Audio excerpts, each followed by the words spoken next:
விருதுநகர் மாவட்டம் ஸ்ரீவில்லிபுத்தூர் அருகே மாயதேவன்பட்டியைச் சேர்ந்தவர் ஜெயராஜ்.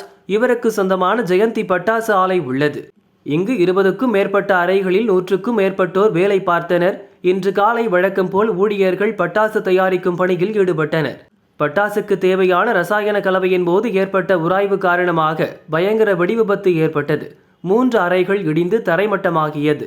இதில் புலிக்குட்டி மற்றும் கார்த்திக் ஆகியோர் உடல் சிதறி ஸ்பாட்டிலேயே பலியாகினர். சிலருக்கு காயம் ஏற்பட்டது.